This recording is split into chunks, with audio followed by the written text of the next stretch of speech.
Olá, pessoal! Estamos de volta com mais um capítulo do nosso audiobook.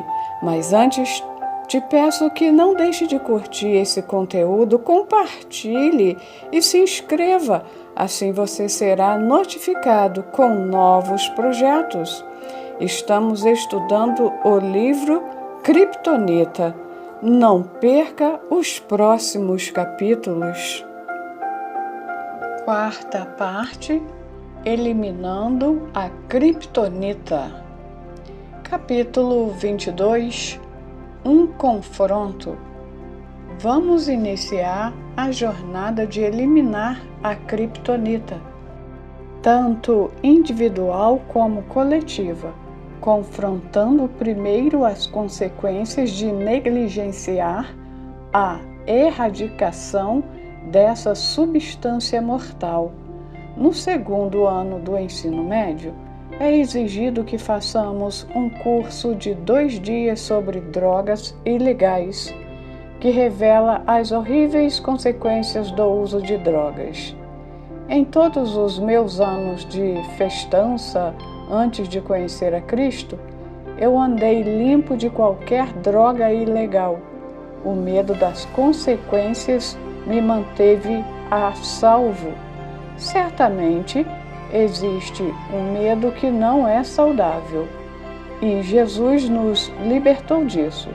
Porém, existe um medo santo, parecido como o que eu vivenciei na escola em relação às drogas, que nos mantém longe do que pode tirar a nossa vida.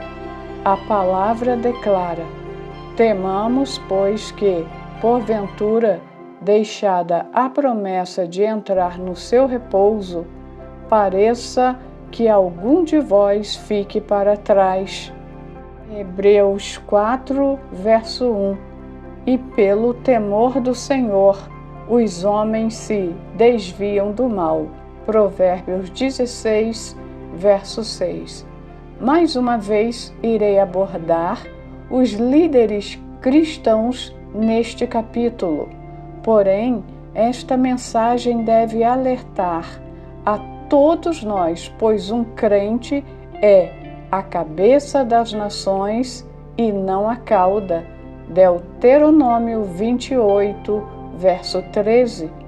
Todos nós somos chamados para ser embaixadores do seu reino, uma importante posição de liderança. À luz das Escrituras, já pensamos sobre a estratégia de ministério dos dias de hoje? Por que estamos hesitantes de confrontar os altares do pecado? As pessoas com um desejo de conhecer a Deus contam que cada um de nós diga a verdade. Porém, nós omitimos abordar aquilo que impede que elas tenham um relacionamento genuíno com Ele. Será que estamos protegendo essas pessoas? Já pensamos se na verdade estamos prejudicando a longo prazo ao evitar a verdade? Por que enganar aqueles que vêm para escutar sobre a vida eterna?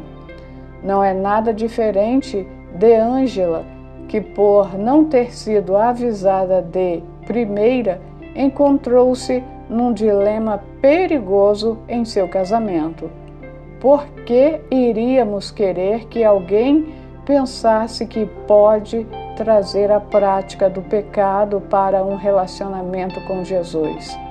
É impossível. Então, será que oferecemos um relacionamento que na realidade não existe? Uma salvação falsa? Olhemos de todos os ângulos. Iremos considerar o resultado das pessoas em geral, dos líderes que evitam confrontar a Kryptonita e, por fim, o resultado para a igreja. As consequências a longo prazo são devastadoras para os três.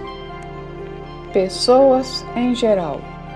Temos que lembrar que não poucos nem alguns, mas muitos estarão diante de Jesus no dia do julgamento, acreditando totalmente que receberão a entrada para o reino de Deus, mas ouvirão as palavras: nunca os conheci. Afastem-se de mim, vocês que praticam o mal. Mateus, capítulo 7, verso 23. Quem são essas pessoas? Espíritas? Pessoas de outra religião? Que participam de rituais? Se examinarmos as palavras de Jesus, descobriremos que essas pessoas estão bem no nosso meio. Elas frequentam as nossas igrejas e professam o cristianismo. Ele começa dizendo: nem todo aquele que me diz Senhor, Senhor, entrará no reino dos céus, mas apenas aquele que faz a vontade de meu Pai, que está nos céus. Mateus 7, verso 21. Jesus identifica as pessoas que declaram que Ele é o Senhor. Ele não está falando de Joseph Smith, Muhammad, Buda, Hare Krishna, Confúcio, Silk, nem qualquer outro falso deus ou profeta. Não essas pessoas, cuja entrada é negada, chamam Jesus de seu Senhor e dizem isso com paixão, porque a palavra Senhor está duplicada neste versículo. Mais uma vez, como disse antes, se uma palavra ou frase é repetida 2 vezes nas Escrituras, não é por acidente. O altar está comunicando ênfase. No entanto, em casos como este, não é apenas ênfase, mas intensidade de emoção. Por exemplo, quando chegou ao rei Davi a notícia de que seu filho havia sido executado pelo exército de Joabe, sua reação altamente carregada de emoção foi: o rei, com o rosto coberto, gritava: "Ah, meu filho Absalão! Ah, Absalão, meu filho, meu filho!" Segundo Samuel, capítulo 19, verso 4. É muito provável que Davi não tenha proferido exatamente as palavras "meu filho" 2 vezes. Ao contrário, seu clamor de tristeza foi tão agonizante que o escritor repetiu as palavras para que o leitor entendesse a ênfase das emoções de Davi. Da mesma forma, o Mestre está comunicando os fortes sentimentos dessas pessoas por ele. Não estão meramente de acordo com o ensinamento de que Jesus Cristo é o Filho de Deus. Estão emocionalmente envolvidas e fervorosas em sua crença. Estamos falando de pessoas que estão animadas por serem cristãs, principalmente aquelas com entusiasmo ao falar de sua fé. Não estão somente profundamente envolvidas pela causa de Cristo, mas também envolvidas em sua obra.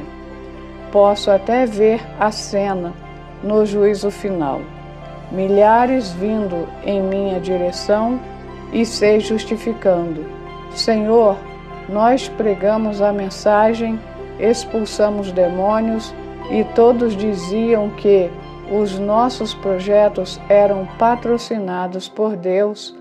Mateus, capítulo 7, verso 22.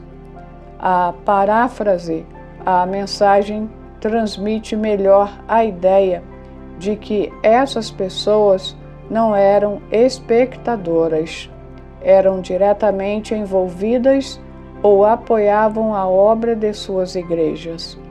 Eram também francas em sua crença no Evangelho. Nós pregamos a mensagem, basicamente faziam parte da transformação da vida das pessoas. Essa versão parafraseada usa a palavra milhares, porém a maioria das traduções usa a palavra muitos. A palavra grega é polos, definida como grande número, quantidade, porção, e é frequentemente usada no sentido de maioria. Em qualquer caso, Jesus não está se referindo a um pequeno grupo de pessoas, mas a um grupo vasto. Na verdade, bem possivelmente a maioria do número em geral presente. Então, vamos resumir. Jesus está falando de pessoas que acreditam nos ensinamentos do Evangelho. Elas o chamam de Senhor, estão emocionalmente envolvidas, dão voz à mensagem e são ativas no serviço cristão. Nós a identificaríamos facilmente como verdadeiros cristãos. Então, qual é o fator de separação? Como se diferem dos crentes autênticos? Jesus nos diz: nunca os conheci. Afastem-se de mim, vocês que praticam o mal. Mateus 7, 23. O termo-chave óbvio aqui é: praticam o mal. Primeiramente, o que é praticar o mal? Vem da palavra grega anomia. O dicionário grego Thayer a define como a condição de viver sem lei, por não ter conhecimento dela ou violá-la. De forma simples, aquele que pratica o mal não adere à autoridade da palavra de Deus. Ele ou ela peca regularmente sem arrependimento genuíno. Essa pessoa é o idólatra dos tempos modernos. Portanto, praticar o mal é uma forma de criptonita. Esses homens e mulheres não tropeçam esporadicamente. Ao contrário, evitam, ignoram, negligenciam ou desobedecem à palavra de Deus habitualmente. Fazem da vida ímpia uma prática, alguns por acreditarem que partes das Escrituras não querem dizer mesmo aquilo, outros por pensarem que alguns versículos não são relevantes para hoje, e a maioria por acreditar que estão cobertos por uma graça não bíblica.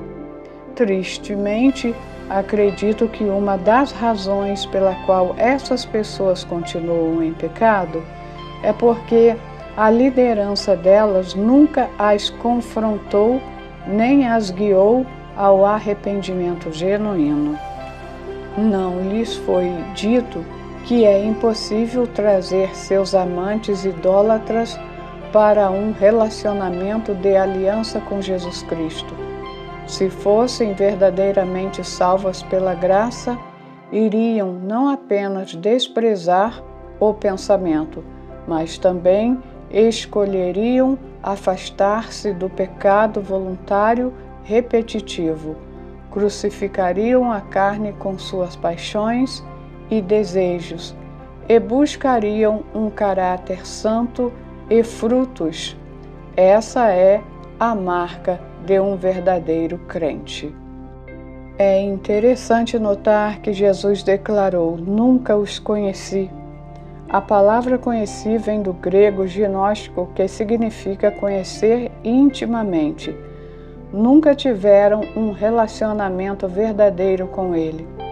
Apesar de chamá-lo de mestre e senhor, é apenas um título, pois não o obedeciam. A evidência de que alguém verdadeiramente possui um relacionamento com Deus é que guardam sua palavra. Sabemos que o conhecemos se obedecemos aos seus mandamentos. Aquele que diz, eu o conheço, mas não obedece aos seus mandamentos, é mentiroso, e a verdade não está nele. 1 João, capítulo 2, verso 3. Essa declaração se alinha perfeitamente à forma como Jesus começa todo esse discurso. Pelos seus frutos vocês os conhecerão. Mateus 7, verso 20. Os frutos dos quais Jesus fala não são o serviço cristão, pregar a mensagem, nem frequentar igreja, pois aqueles que não poderão entrar no céu terão essas qualidades. Hoje, a maioria pensaria que alguém que chama Jesus de Senhor crê nos ensinamentos dele, está emocionalmente envolvida e participa ativamente da obra cristã. É um filho de Deus. Porém, vimos claramente através das palavras de Jesus que esses não são os fatores decisivos para identificar um verdadeiro crente. Deixe-me explicar da seguinte forma. Você certamente encontrará essas qualidades em um verdadeiro cristão. Na realidade, uma pessoa não pode ser crente de verdade sem elas. Entretanto, possuir essas qualidades não significa que alguém é um filho genuíno de Deus. A pergunta decisiva é: a pessoa se arrependeu de sua prática voluntária do pecado e está buscando apaixonadamente obedecer a Deus? Um teste decisivo e importante é: ela considera o vá e não peques mais opcional ou obrigatório? Ver João, capítulo 5, verso 14.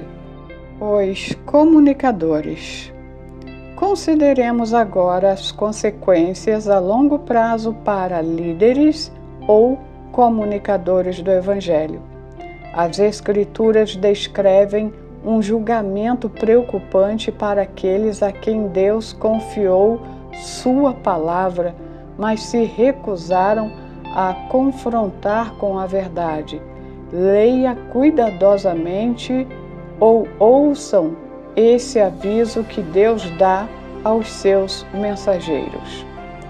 Quando eu disser a um ímpio que ele vai morrer e você não o advertir, nem lhe falar para dissuadi-lo dos seus maus caminhos para salvar a vida dele, aquele ímpio morrerá por sua iniquidade, mas para mim você será responsável pela morte dele. Se, porém, você advertir o ímpio e ele não se desviar de sua impiedade ou dos seus maus caminhos, ele morrerá por sua iniquidade, mas você estará livre dessa culpa. Da mesma forma, quando um justo se desviar de sua justiça e fizer o mal, e eu puser uma pedra de tropeço diante dele, ele morrerá. Uma vez que você não o advertiu, ele morrerá pelo pecado que cometeu.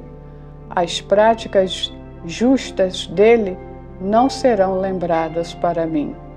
Porém, você será responsável pela morte dele. Se, porém, você advertir o justo e ele não pecar, certamente ele viverá, porque aceitou a advertência e você estará livre dessa culpa. Ezequiel, capítulo 3, versos 18 a 21.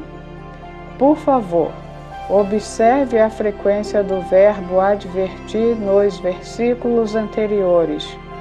Permita-me fazer uma pergunta sincera a pastores, líderes e todos os crentes, pois todos nós somos comissionados a alcançar os perdidos e confrontar amorosamente aqueles que estão em pecado.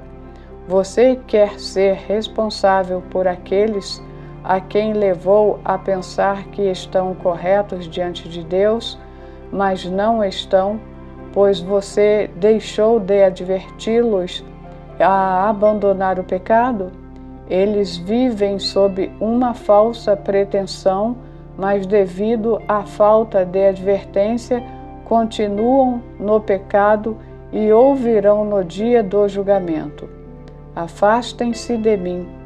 É por isso que devemos pregar o Evangelho, advertindo e ensinando a cada um com toda a sabedoria, para que apresentemos todo homem perfeito em Cristo.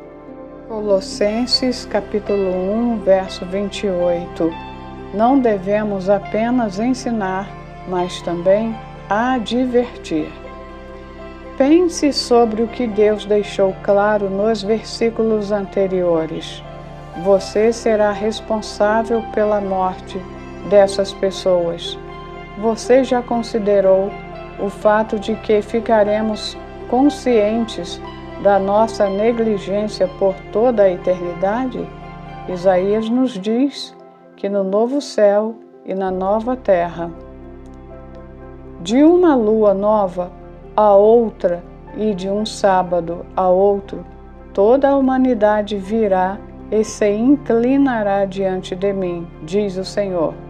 Sairão e verão os cadáveres dos que se rebelaram contra mim. O verme destes não morrerá, e o seu fogo não se apagará, e causarão repugnância a toda a humanidade. Isaías capítulo 66, verso 23 e 24. Você acha que aqueles que são responsáveis simplesmente esquecerão que os que queimam no lago de fogo estão ali porque eles negligenciaram adverti-los? Se a nossa filosofia é simplesmente aceitar as pessoas do jeito que são, oferecer a salvação através de uma oração vazia de arrependimento, dando-lhes falsa esperança de irem para o céu, qual será o resultado? Damos aos nossos ouvintes uma segurança falsa e removemos a motivação de se arrependerem totalmente, sem dizer que aqueles que induzimos ao erro serão vistos com repugnância. Lembre-se das palavras marcantes de Paulo: portanto, eu lhes declaro hoje que estou inocente do sangue de todos, pois não deixei de lhes proclamar toda a vontade de Deus. Atos capítulo 20, versos 26 e 27. Paulo estava bem consciente do que Deus havia dito através de Ezequiel a qualquer comunicador de sua palavra: se recuarmos de declarar seus caminhos, seremos responsáveis. A culpa será nossa. Deve ser por isso que o apóstolo Tiago nos escreve: meus irmãos, não sejam muitos de vocês mestres, pois vocês sabem que nós, os que ensinamos, seremos julgados com maior rigor. Tiago 3, verso 1. Essas palavras não estão na Bíblia para que nós as ignoremos ou não as levamos a sério. Deus está implorando para que não diluamos suas palavras, nem diminuamos seu chamado ao arrependimento pela prática do pecado. Ele está dizendo isso por amor aos líderes e às pessoas que o buscam em geral. Ele nos ama, mas é um Deus santo que não pode ter a natureza do pecado em sua presença. Ele criou uma saída, pagou um alto preço pela nossa libertação e capacitação para andarmos livres do pecado. Como escaparemos do julgamento se negligenciarmos tanto ensinar como receber tamanha salvação? Será que vale a pena deixar de fora de um apelo evangelístico aquilo que o Novo Testamento claramente nos convida a fazer? As palavras que concluem o último livro do Novo Testamento dizem: se alguém tirar alguma palavra deste livro de profecia, Deus tirará dele a sua parte na árvore da vida e na cidade santa, que são descritas neste livro. Apocalipse 22, verso 19. Como podemos ignorar este aviso? Como podemos deixar de compartilhar o primeiro passo à verdadeira salvação, o arrependimento do pecado, com aqueles que buscam a verdade em nós? Achamos que sabemos mais do que Deus? Achamos que é mais importante fazer com que um visitante retorne à igreja e possivelmente ser convencido no futuro de se afastar do pecado? A realidade é que se já foi dito a essa pessoa que ela foi salva, porque fez a oração do apelo e foi recepcionada à família, porque ela sentiria mais tarde a urgência de se arrepender? Ela já está dentro e coberta pela graça. Charles Finney foi um grande evangelista. Seu ministério era tão poderoso que, em mais de uma ocasião, o comércio diário de cidades inteiras, ou, certa vez, a cidade de Rochester, em Nova York, parou devido ao poderoso efeito das reuniões dele. Houve vezes em que ele pregava arrependimento pelo pecado e exortava sua audiência à salvação, noite após noite, até que os sedentos mal conseguissem ficar sentados. Ele ainda não havia orado com os sedentos para serem salvos. Por fim, após algumas noites, ele dizia algo como: se você está considerando ser um cristão, teremos um cantinho de perguntas após a reunião dessa noite. Milhares de milhares eram salvos em suas reuniões. E a história nos mostra que mais de 90% dos convertidos permaneciam firmes na fé. Hoje, estatísticas similares são bem menores. O sucesso dele foi grande porque se agarrou ao que o Novo Testamento ensina. Ele sabia que aqueles métodos são os melhores. A comunidade. Agora, a importância do que foi abordado no início deste livro vem à luz. Se oferecermos salvação àqueles que continuam a praticar o pecado, abriremos as nossas comunidades para o fermento do pecado. O pecado consciente se espalha rapidamente e afeta o indivíduo e a comunidade, assim como a criptonita faz com o super-homem. Ao negligenciarmos confrontar o pecado, enfraquecemos as nossas igrejas e comunidades e, consequentemente, os nossos bairros, cidades e nações. Não veem a glória de Deus. A igreja primitiva transformou cidades e até regiões inteiras por causa de sua força na glória de Deus. Por que ainda não estamos mudando as nossas comunidades no século XXI? A nossa tecnologia para alcançar efetivamente as pessoas é muito mais avançada do que a da igreja primitiva.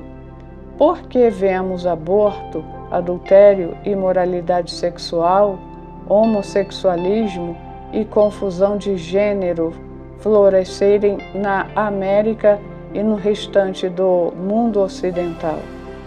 Não é porque a nossa sociedade está se tornando mais progressiva.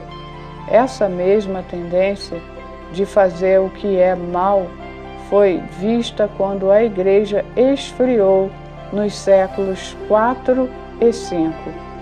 À medida que o cristianismo se tornava mais popular na sociedade romana, a Igreja começou a se camuflar e sua eficácia declinou até cair no que hoje conhecemos como Idade das Trevas.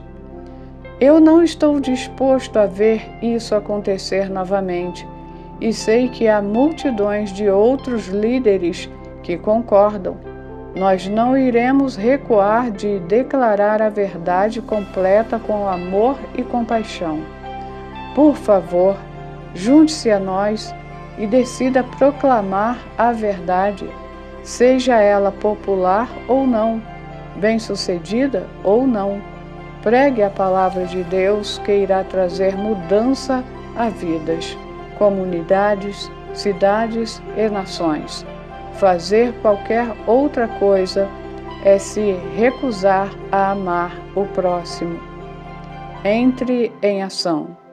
Não há nenhuma função no corpo de Cristo em que você possa esconder os efeitos do pecado.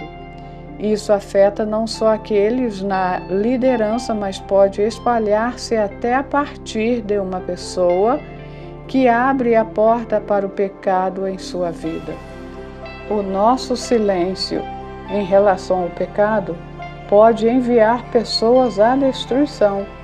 Nos tornamos responsáveis pelas mortes delas.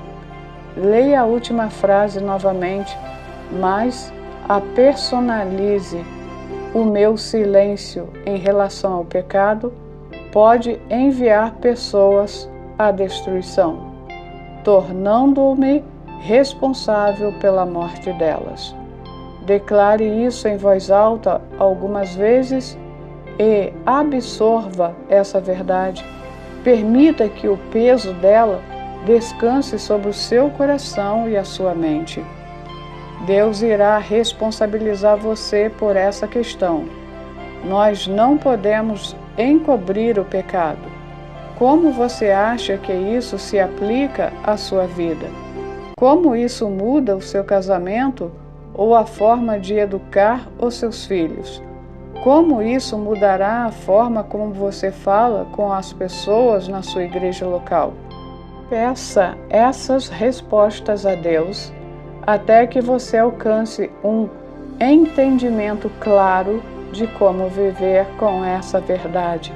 Depois, encontre um amigo em quem pode confiar e fale com ele sobre o seu plano de executar isso. Até o próximo capítulo.